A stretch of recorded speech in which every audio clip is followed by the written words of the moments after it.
The crisp mountain air stung my lungs as I trudged up the dusty path towards the village square.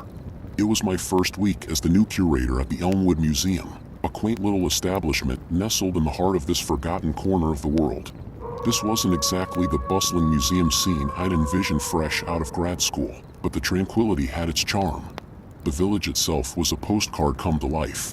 A cluster of weathered wooden houses nestled around a quaint central square dominated by a towering oak tree. Today, however, a buzz of excitement hung in the air. Apparently, a renowned sculptor named Elias Thorne had chosen Elmwood to unveil his latest masterpiece. Elias Thorne was a local legend. He'd grown up in Elmwood before venturing out into the world and carving a name for himself in the art world.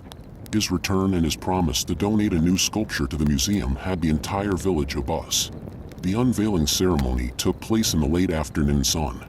The villagers, all donned in their Sunday best, packed the square, their faces a mixture of curiosity and pride.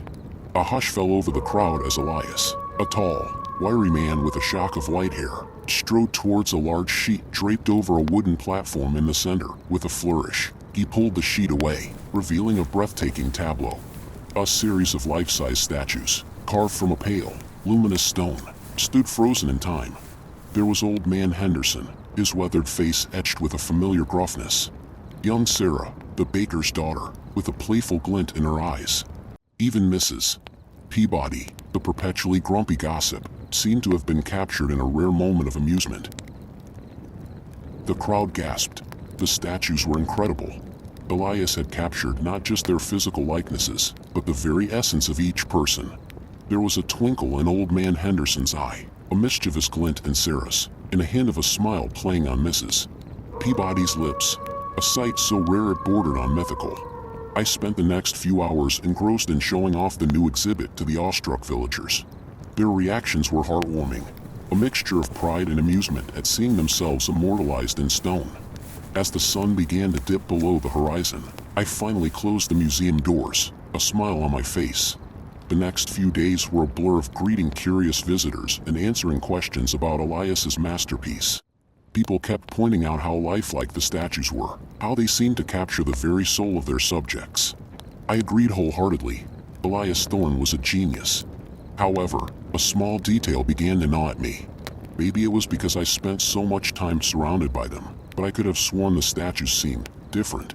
Not in a major way, mind you, but subtly so. A hint of an upward turn at the corners of their lips. It was faint, almost imperceptible, but there it was. A smile. At first, I dismissed it as my imagination playing tricks. But as the days turned into weeks, the smiles became undeniable. They were subtle, certainly, but there was a definite upward curl to the corners of the stone lips. And something else about them, they seemed wider, more unsettling. The villagers, however, seemed oblivious. They continued to marvel at the statues, pointing out the smiles as evidence of Elias's extraordinary talent. He even captured Mrs. Peabody's rare smile. Someone would chuckle, but the smiles were unsettling me. There was something about them, something unnatural. And then, a disturbing realization hit me. The villagers, they seemed different too. A little paler, perhaps, a slight lack of the sparkle they used to have in their eyes. Was it just my paranoia? Or was there something, a connection between the statues and the villagers they depicted?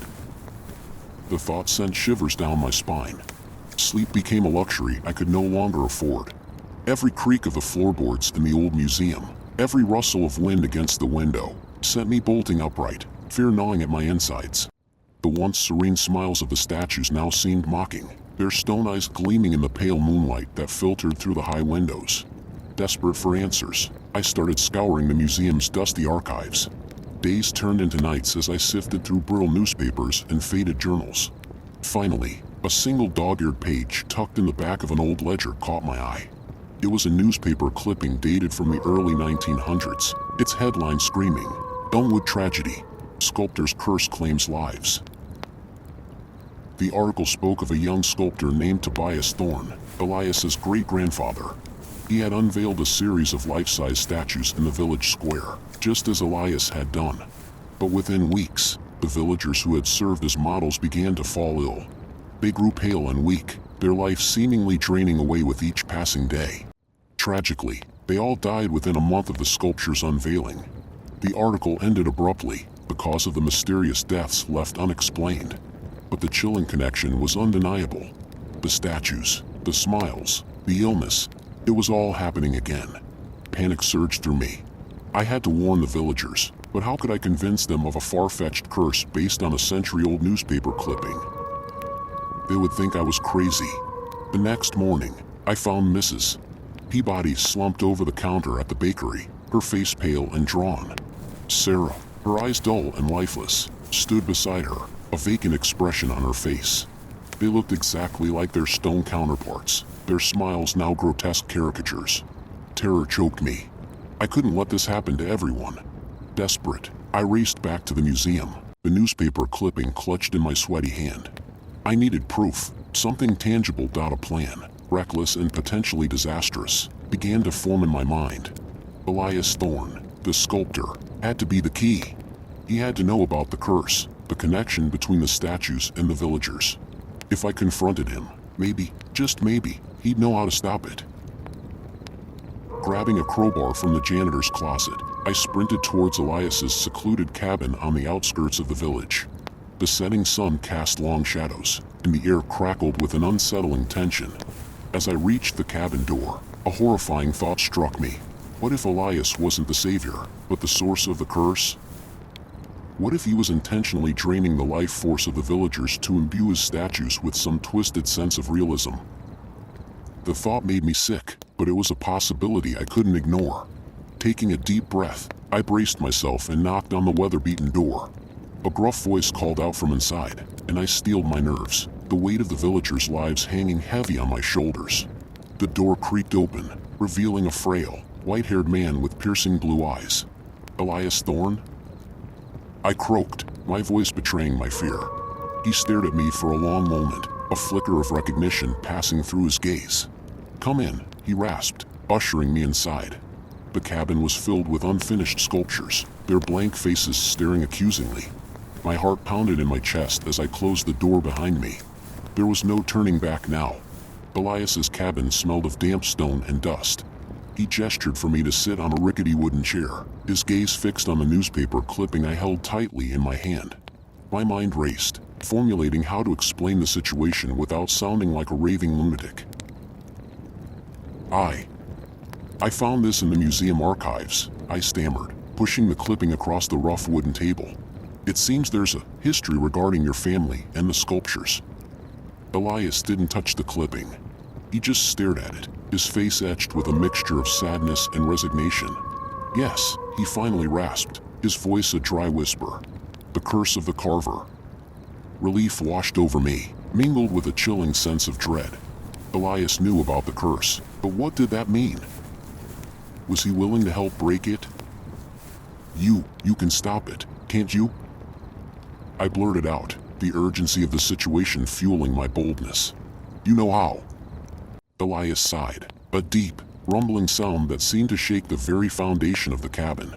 "There is a way," he admitted, his eyes filled with a haunted look. "But it comes at a terrible cost." My grip tightened on the crowbar I had stashed under my jacket. Whatever the cost, it couldn't be worse than watching the villagers fade away like withered flowers. "Tell me," I insisted, my voice trembling slightly. Elias leaned forward, his eyes boring into mine. "The life force stolen by the statues can be returned," he explained, his voice a low murmur. "But only through a willing sacrifice. Someone must offer their own life force to sever the connection." My heart plummeted. Sacrifice? Who would be willing to give their life to save others? And even then, would it work? A sliver of doubt gnawed at my resolve. That's barbaric." I protested, a tremor in my voice. There had to be another way. Elias shook his head sadly. "There is not. The curse is bound to the bloodline. Only a descendant can break it." He fixed me with a piercing gaze. "You are young, with your whole life ahead of you. There may be another way to stop this, but we don't have the time to find it. The villagers are already fading."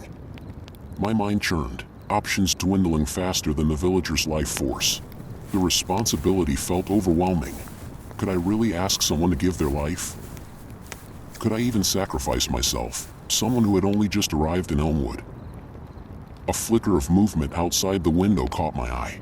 Through the dusty glass, I saw Sarah, her vacant eyes staring blankly in our direction. A wave of nausea washed over me. I couldn't let her die, not like this. Taking a deep breath, I met Elias's gaze. "I'll do it," I declared, my voice surprisingly steady. "Tell me what I need to do." Elias stared at me, a flicker of surprise crossing his face. But then, a grim smile spread across his lips. He rose from his chair and began speaking in a low, guttural language that sent shivers down my spine. The air in the cabin crackled with an unseen energy as he traced symbols in the air with a gnarled finger. Panic welled up within me. Had I made a terrible mistake? But looking at the vacant stare of Sarah outside, I knew there was no turning back. I had to trust Elias, had to believe this horrifying ritual would actually work. As Elias finished his incantation, a faint blue light emanated from the newspaper clipping in my hand. The crowbar, still hidden under my jacket, felt like a lead weight. Would I have the courage to use it if things went south? Suddenly, a wave of dizziness washed over me. The cabin walls spun, and the symbols Elias had drawn seemed to burn themselves into my vision.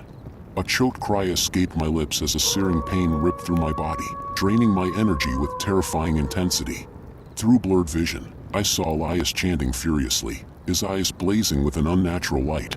Then, a blinding flash filled the cabin, followed by a deafening silence. When my vision cleared, I found myself slumped in a chair, gasping for breath.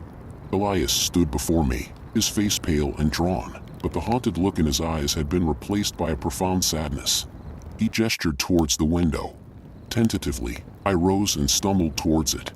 Outside, the sun was setting, casting long shadows across the village square.